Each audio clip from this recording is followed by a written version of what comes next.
APR Group, 2 and 3 BHK premium apartments at Patancheru. Comfortable pricing, GHMC and RERA approved. And movie release అయిన తర్వాత Shambhala release అయిన తర్వాత ఇంత పెద్ద సక్సెస్ అయింది. మీకు వచ్చిన బెస్ట్ కాంప్లిమెంట్ ఏది, ఎవరి నుంచి వచ్చింది? నా wife. She's very big critic అండి. మేఘనా గారు కాంప్లిమెంట్ ఇవ్వడం అనేది చాలా విషయం. ఎందుకంటే మీరు మేడం అసలు మీ ఇద్దరు కప్పుల్ని రెండు కళ్ళు చాలా అని చెప్పే వాళ్ళు చాలా మంది ఉన్నారు. ఇందాక మన ఇంటర్వ్యూ స్టార్ట్ అవ్వక ముందు మా టీంలో ఒక ఆమె వచ్చింది, మీకు కాఫీ ఇచ్చింది, సార్ మా పిల్లలందరూ మీ ఫ్యాన్స్ అని చెప్తుంది.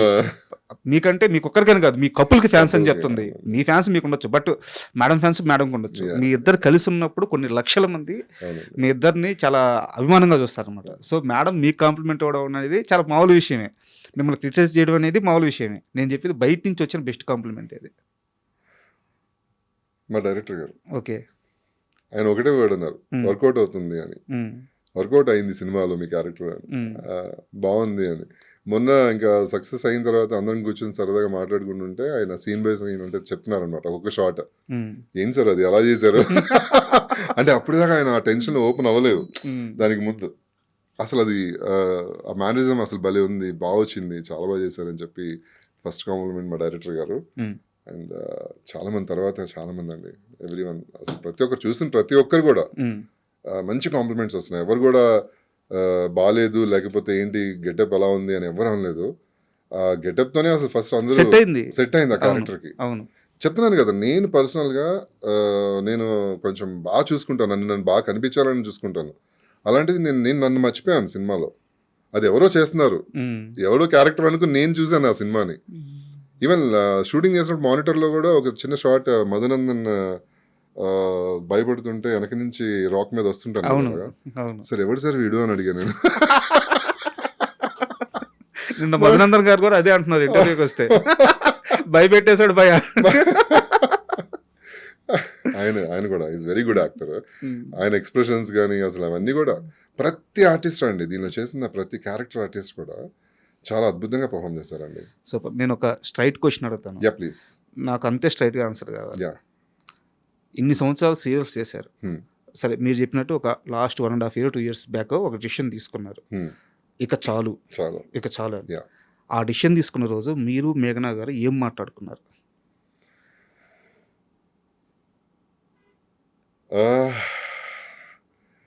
సినిమా ఇండస్ట్రీ లేకపోయినా టీవీ ఇండస్ట్రీ లేకపోయినా మనం ఎలా బతకాలి అనేది ఇంపార్టెంట్ అని బిజినెస్ స్టార్ట్ చేసాము. ఓకే. బిజినెస్ పెట్టుకుందాము, మన యూట్యూబ్ ఛానల్ ఉంది, మనం తను ఒక్కటే నాకు ఫ్రీడమ్ ఇచ్చింది ఏంటంటే, నీకు ఎలా కావాలనుకుంటున్నావు అలా ఉండు, నువ్వు లైఫ్ని ఎలా ఎంజాయ్ చేయాలనుకుంటున్నావు అలా ఎంజాయ్ చేయి, నేను ఇలా సంపాదించు, నాకు మనీ కావాలి లేకపోతే బాగా సెటిల్ అవ్వాలి, కోట్లు కావాలి ఎప్పుడు అడగలేస్తాను నన్ను, నాకు ఫ్రీడమ్ ఇచ్చింది అలాగా. సో దాంతో నేను వెయిట్ చేశాను తప్పితే నేను ఎప్పుడు ట్రై చేయలేదు, ఖాళీగా ఉన్నా కూడా. బట్ నేను బేసికలీ డాన్సర్, అందరికి తెలిసింది కదా, క్లాసికల్ డాన్సర్, చిన్నప్పటి నుంచి నేర్చుకున్నా. నా by God's grace every year ఒక 2 సార్లు ట్వైస్ ఆర్ థ్రైస్ నేను యూఎస్ వెళ్ళి వస్తుంటాను షోస్కి. ఓకే. దసరా, దివాళీ ఆర్ మన తానా కూడా డెట్రాయిట్లో జరిగింది, దానిలో కూడా నేను క్లాసికల్ పర్ఫామ్ చేశాను. అందరూ 2011 నుంచి ఫస్ట్ 2011లో నేను విజిట్ చేశాను, నేను ఉదయ్ కిరణ్ ఫస్ట్ టైం నేను యూఎస్ విజిట్ చేసింది. 2011 నుంచి మధ్యలో కోవిడ్ ఒక 2 years గ్యాప్ తప్పితే మొన్నటి వరకు కంటిన్యూస్ గా వెళ్తూనే ఉన్నాను. అదొక ఇన్కమే కదా నాకు, అంటే లైక్ లైక్ అవునవును సాటిస్ఫాక్షన్ కూడా. అక్కడ అప్రిసియేషన్ కానీ డాన్స్ గురించి నాకు చాలా మంచి అప్రిసియేషన్స్ వస్తుంటాయి అక్కడ. ఎన్నిసార్లు వెళ్ళారు ఇప్పుడు దాకా? నాకైతే చెక్ చేయాలండి పాస్పోర్ట్. 2 పాస్పోర్ట్స్ నిండిపోయాయి, స్టాంపింగ్ అయిపోయింది, ఇంకో పాస్పోర్ట్ తీసుకోవాలి. లైక్ చాలా ఎవ్రీ ఇయర్ 2011 నుంచి ఇప్పుడు దాకా కంటిన్యూస్ ఎవ్రీ ఇయర్ వెళ్తూనే ఉన్నానండి. అండ్ మీ నోటి నుంచే ఉదయ్ కిరణ్ గారి ప్రస్తావన వచ్చింది కాబట్టి, యాక్చువల్గా నా క్వశ్చనరీలో లేదు, మీరు ఎలాగో ఆయన టాపిక్ తీసుకొచ్చారు కాబట్టి, ఉదయ్ కిరణ్ గారితో మీకున్న అనుబంధం ఏంటి? నాకు ఆ రోజే పరిచయం అండి, అంటే వీసా ఇంటర్వ్యూకి వెళ్ళాము, అప్పుడు పరిచయం అయ్యారు. తర్వాత కలిసి జర్నీ చేసాము, న్యూయార్క్ వెళ్ళాము. ఫస్ట్ న్యూయార్క్లో ఆల్మోస్ట్ ఒక 20 days కలిసి ఉన్నాము. బాగా అటాచ్ అయిపోయాడు తను, అంటే ఒక సొంత బ్రదర్ లాగా లేకపోతే ఫ్యామిలీ పర్సన్ లాగా చాలా ట్రీట్ చేశాడు నన్ను. ఇంద్రనీల్, ఇంద్ర ఫస్ట్ టైం నేను డాన్స్ చేసి వచ్చి, తనకి నేను డాన్స్ చేస్తానని తెలియదు. ఒకే ప్లేస్ ఉండేవాళ్ళం కానీ నేను కిందకి వెళ్ళి ప్రాక్టీస్ చేసేవాడిని, తనకి వినిపించేది కాదు, మామూలుగా వదిలేసి ఏం చేస్తున్నానో అనుకునేవాడు, బయటికి వెళ్ళాడేమో అనుకునేవాడు. స్టేజ్ మీదకి వచ్చిన తర్వాత, స్టేజ్ మీద చూసిన తర్వాత పర్ఫార్మెన్స్ లిటరల్లీ స్టేజ్ మీదకి వచ్చి మైక్ తీసుకొని ఐఎమ్ జెలస్ అబౌట్ ఇంద్రనీల్ అని చెప్పాడు. అంటే ఓపెన్గా లైక్ ఎలా ఎందుకు చెప్పాడంటే ఇంతమంది ఫ్యాన్స్ ఉన్నారు ఇంద్రనీల్కి, ఇంత బాగా డాన్స్ చేస్తాడని ఇప్పటికీ నాకు తెలియదు, నాకు చెప్పలేదు. ఇన్ని రోజులు జర్నీ చేసినా కూడా మేము ఆల్మోస్ట్ 15 days అంటే లాస్ట్ వీక్లో ఇంకా పర్ఫార్మెన్స్ అనమాట. 15 days మేము అంతా తిరుగుతున్నాము, సిటీస్ అన్ని కవర్ చేస్తాం, సరదా తిరుగుతున్నాము. ఒక్కరోజు కూడా నాకు నేను డాన్స్ చేస్తున్నానని చెప్పలేదు. సడన్గా నాకు చూడగానే అసలు అద్భుతంగా అనిపించింది. అండ్ ఇంతమంది ఫ్యాన్స్, నేను చాలా ప్రౌడ్గా ఫీల్ అవుతున్నాను నా ఫ్రెండ్ అని చెప్పుకోవడం అని చెప్పి స్టేజ్ మీద చెప్పాడండి. కదా ఎంత అంటే ఎంత ఓపెన్గా ఒక హీరో అయ్యండి ఎంత సక్సెస్ చూసి అంత ఓపెన్గా స్టేజ్ మీద చెప్పాడు అనగానే నాకు చాలా హ్యాపీ అనిపించింది. తర్వాత ఇక నేను కాంటాక్ట్లో ఉండడం జరిగింది అనమాట. It's very good person. ఇంకా అసలు కథ లాస్ట్ మినిట్లో నేను చూడడానికి భయం వేసి వెళ్ళలేకపోయాను అసలు. అంటే నాకు బాగా చాలా క్లోజ్ పర్సన్, అంటే లైక్ బాగా దగ్గరయ్యాడు అని అనిపించి డైరెక్ట్గా చూడాలంటే నాకు ధైర్యం చాలలేదు, వెళ్ళలేకపోయాను అసలు నేను.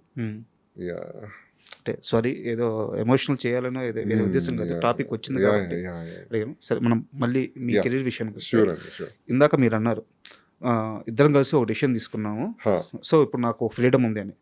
సో ఇప్పుడు మీ మైండ్ సెట్ ఎలా ఉంది? ఏం చేయబోతున్నాడు ఇంద్రనీల్? దేనికోసం వెయిట్ చేస్తున్నాడు ఇంద్రనీల్? నెక్స్ట్ కెరీర్లో ఏంటి మీ ప్లాన్స్? ఇప్పుడు ఐ హోప్ చాలా మంది డైరెక్టర్స్ చూసుంటారు అనుకుంటున్నాను ఈ ఫిలిం, ప్రొడ్యూసర్స్ కానీ డైరెక్టర్స్ కానీ. ఇప్పుడు ఇంద్రనీల్ మైండ్ సెట్ ఎలా ఉంది? సో దేనికోసం చూస్తున్నారు? సినిమాలు చేయాలనుకుంటున్నారా, లేదంటే సీరియల్స్ మళ్ళీ రీస్టార్ట్ చేయాలనుకుంటున్నారా? ఇవన్నీ కాదు, ఒక కొత్త పాత్రలు వెళ్ళాలనుకుంటున్నారా? అసలు మీ అప్రోచ్ ఎలా ఉండబోతుంది ఇకపైన అప్రోచ్ అంటే అంటే ఫ్రాంక్లీ స్పీకింగ్ నాకు 2 PROs కాల్ చేశారండి సినిమా చూసిన తర్వాత. డేట్స్ మేము చూసుకుంటాము, మేము మాట్లాడతాము అని చెప్పి. నేను ఇంకా వాళ్ళని ఓన్లీ ఫోన్లోనే మాట్లాడాను, ఇంకా పర్సనల్గా కలవలేదు. కలుద్దామని చెప్పి నేను వెయిట్ చేస్తాను అనమాట. సో నా హోప్ ఏంటంటే చాలా మంది డైరెక్టర్స్ అండ్ ప్రొడ్యూసర్స్ ఈ సినిమా చూసుండొచ్చు, చూసారు కూడా. వాళ్ళకి ఒక థాట్ ఉంటుంది కదా, ఈ క్యారెక్టర్కి ఇతను బాగుంటాడని. డెఫినెట్గా నన్ను అనుకునే ఛాన్స్ ఉంటుంది. అలాంటి ఆఫర్స్లో ప్రతిదీ కమిట్ అవ్వకుండా నాకు నచ్చింది అంటే నేను నిజంగా బాగుంటుంది అని నాకు కాన్ఫిడెన్స్ వచ్చినప్పుడు, నేను చేయగలను, ఈ క్యారెక్టర్ అయితే నాకు బాగా హైలైట్ అవుతుంది అనుకున్నప్పుడు ఖచ్చితంగా కమిట్ అవుతాను. సినిమాలు చేయాలని, ఆబ్వియస్లీ మంచి సినిమాలు చేయాలనేది నేను వెయిట్ చేస్తున్నాను అనమాట. అంటే ఇప్పుడు ఫస్ట్ టైం నేను బిగ్ స్క్రీన్లో నన్ను ఎలా చూపించాలో అనేది మా డైరెక్టర్ గారు చూపించారు. అండ్ నేను నా కళ్ళతో నేను చూసుకున్నాను. మొన్న ఒకరు బల్లాల దేవా అని మెసేజ్ ఇచ్చారు. అమ్మో, అసలు చూస్తుంటేనే స్క్రీన్ పగలగొట్టుకుని బయటకు వచ్చి మమ్మల్ని చంపేస్తామేమో అనిపించింది. అంత రేంజ్ లో ఉంది క్యారెక్టర్ అది. అదే అలా అనిపించింది అని చెప్పారనమాట. నాకు చాలా హ్యాపీ అనిపించింది. సో ఆ వర్డ్ యూజ్ చేయగానే బల్లాల దేవా అనేది, అంటే నిజంగానే డైరెక్టర్స్ థింక్ చేసి అవకాశం ఇచ్చారనుకోండి, ప్రూవ్ చేసుకోవడానికి నేను ఫస్ట్ ఉంటాను డెఫినెట్లీ. మంచిగా బాగా, ఎందుకంటే ఎక్స్పీరియన్స్ ఉన్న పర్సన్, ఏదో నేను ఓవర్ కాన్ఫిడెన్స్తో చెప్పట్లేదు, ఎలాంటి క్యారెక్టర్ అయినా చేయగలన నమ్మకం నాకుంది. లైక్ డైలాగ్ వర్షన్ కానీ ఆర్ యాక్షన్ పార్ట్స్ కానీ ఏదైనా సరే చేయగలన నమ్మకం నాకుంది. దానికోసం డెఫినెట్లీ వెయిట్ చేస్తాను. మీరు ఫస్ట్ నుంచి కూడా నాకు అలవాటు లేదు నా అంతగా నేను ట్రై చేయడం అనేది. నా నెక్స్ట్ క్వశ్చన్ అదే. మీరు చాలా అమాయకంగా నేను మంచి క్యారెక్టర్ చేశాను, చాలా బాగా వచ్చింది, నిజమే, అన్ని నిజమే, మంచి క్యారెక్టర్ చేస్తే బాగా వచ్చింది. డైరెక్టర్స్ చూసుంటారు, ప్రొడ్యూసర్స్ చూసుంటారు, నాకు ఫోన్ చేస్తారు. ఇంద్రనీల్ కెపాసిటీ ఏందో తెలిసిన వాళ్ళు, ఇంద్రనీల్ ఎన్ని సంవత్సరాల నుంచి ఇండస్ట్రీలో ఉన్నాడు, ఇంద్రనీల్ ప్రయాణం ఏంది, ఇంద్రనీల్ ప్రస్థానం ఏంది తెలిసిన వాళ్ళు తప్పకుండా చేస్తారు. ఈ క్యారెక్టర్కి అంత డెప్త్ ఉంది, అంత బలం ఉంది. బట్ మన ఇండస్ట్రీని మీరు ఈ స్థాయిలో నమ్మడం కరెక్ట్ అంటారా? Point actually point. బట్ నేను చెప్తున్నాను కదా, ఇప్పుడు నేను ట్రై చేశాను అనుకోండి, వాళ్ళు ఎక్కడైనా చిన్న చూపు చూసాను అనుకోండి, ఫర్ ఎగ్జాంపుల్ మాకు కూర్చోండి వస్తున్నాం అని మాట్లాడారు అనుకోండి, సరే కలుద్దాం మాట్లాడదాం, నేను అది తీసుకోలేను. లైక్ పర్సనల్గా నాకు అది నచ్చదు. ఇప్పుడు వాళ్ళు రెస్పెక్ట్ ఇచ్చి నిజంగానే ఎక్స్పీరియన్స్ ఉంది, పర్సన్ వచ్చారు కూర్చోబెట్టి మాట్లాడదాము అని చెప్పి ఒక డైరెక్టర్ కలిసి మాట్లాడితే అది వేరు. నాకు చిన్న ఫస్ట్ నుంచి కూడా వాళ్ళు లైట్గా తీసుకున్నారు అనుకోండి, తర్వాత మాట్లాడదాం కూర్చోమని చెప్పమని ఒక ఆఫీస్కి వెళ్ళిన తర్వాత, అది ఇంత మనం పేరు సంపాదించుకుని ఇండస్ట్రీలో మనం వెళ్ళి కూర్చొని అలాగా అనేది నాకు కొంచెం ఎందుకు అది ఒక్కటే కొంచెం నాకు రాదు. బట్ ఏదైనా పెద్ద ప్రొడక్షన్స్ లో త్రూ ఎవరైనా కో డైరెక్టర్ గారు కాల్ చేసి రమ్మన్నారు అని అంటే డెఫినెట్లీ నేను వెళ్ళి కలుస్తాను, మీట్ అవుతాను, అలాంటివి ఓకే, చేస్తుంటాను. అలా కాల్ వస్తే సినిమా కోసం ఎంతవరకైనా వెళ్తాను ఆర్షన్ ఇవ్వడానికైనా రెడీ. డెఫినెట్లీ. సో ఇప్పుడు వెళ్ళి కొత్తగా సార్ ఛాన్స్ అంటే ఛాన్స్ అంటే కష్టం. మీరు చెప్పేది అర్థమవుతుంది. ఎందుకంటే నిన్న మొన్న వచ్చిన ఆర్టిస్ట్ కాదు మీరు, 22-23 ఏళ్ళ నుంచి ఇండస్ట్రీలో, పైగా అతి తక్కువ వయసులోనే ఒక స్టార్ హీరో చూడాల్సిన స్టార్డమ్ చూసేశారు మీరు. ప్రతి ఇంట్లో మీ ఫ్యాన్స్ ఉంటారు, ప్రతి ఇంట్లో మీ కపుల్ ఫ్యాన్స్ ఉంటారు. సో అలాంటి స్టార్డమ్ చూసిన మీరు ఈరోజు కొత్తగా ఆఫీసులకు వెళ్ళి సార్ ఒక్క ఛాన్స్ అని అడగలేరు.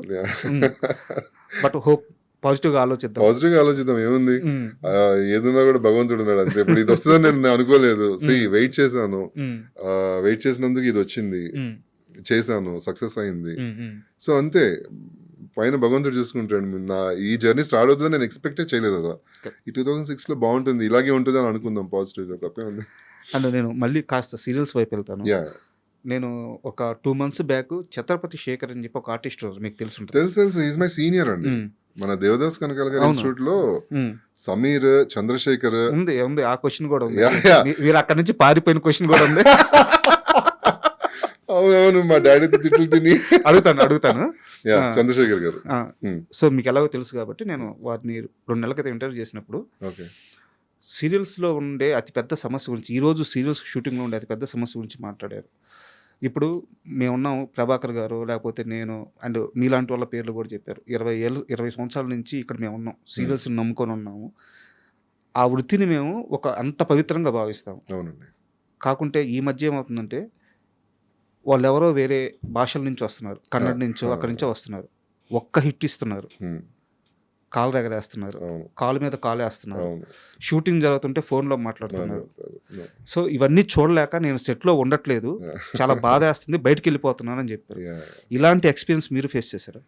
లక్కీగా నేను చేయలేదండి. నేను గృహలక్ష్మి చేసినప్పుడు కూడా అందరు తెలుగు ఆర్టిస్టులే. అంటే 2-3 ఉన్నా కూడా కొంచెం, అంటే మేబీ ముందే చెప్పుండి ఉంటారేమో వీడికి కొంచెం జాగ్రత్త అని చెప్పి. నాతో అయితే ఎప్పుడు అటువంటి ప్రాబ్లం రాలేదు. బట్ వినటమే, చాలా మంది ఆర్టిస్టులు చెప్తున్నప్పుడు వింటుంటాను. నా వైఫ్ వర్క్ చేసినప్పుడు కొంతమంది ఆర్టిస్టులు, కన్నడ ఆర్టిస్టులు వర్క్ చేస్తున్నారు అనమాట. తను చెప్తూ ఉండేది ఇలాగా. అంటే నువ్వు మరి ఎలా రియాక్ట్ అయ్యావని అన్నా. తను కూడా అంతే, డైరెక్ట్ ఫేస్ మీద చెప్పేస్తుంది, ఇలా ఉంటే ఇలా ఉండు, లేదంటే మానే, లేదా ఇక్కడి నుంచి వెళ్ళిపో, నువ్వు నాతో మాట్లాడు, ఇలా డైరెక్ట్ మొహమే చెప్పేస్తుంది తను. సో నేను అంతే, నేను అస్సలు నా Jal first of all maybe నా హైట్ చూసో నా దగ్గర రారేమో, కానీ వినడం మాత్రం చాలా విన్నానండి. లైక్ మీరు అన్నట్టు చాలా మారిపోయింది. లైక్ ఒక సీరియల్ చేయడం వలన నేను పెద్ద స్టార్ అని ఫీల్ అవడం అనేది వెరీ రాంగ్. నీకంటే సాధించిన వాళ్ళు చాలా మంది ఉన్నారు ఇండస్ట్రీలో. వాళ్ళకి భాష తెలియదు, ఫస్ట్ తెలుగు ఇండస్ట్రీ ఏంటో తెలియదు. కానీ వాళ్ళు పెద్ద పెద్ద స్టార్స్ని కూడా చాలా తక్కువగా చూస్తుంటారు. దాని మూలన చాలా మంది క్యారెక్టర్ ఆర్టిస్టులు కానీ ఆర్ మిగతా ఆర్టిస్టులు కానీ చాలా హర్ట్ అవ్వడం జరుగుతుంది అనమాట. అది రియాక్ట్ అవ్వాల్సింది, మెయిన్ నేర్పించాల్సింది ఛానల్స్ ఏనండి. డెఫినెట్లీ ఎవరైతే ఆర్టిస్టులను తీసుకొస్తున్నారో కన్నడ నుంచి, వాళ్ళకి ముందుగా చెప్పాల్సిన బాధ్యత వచ్చేసేసి ఛానల్ హెడ్స్ది.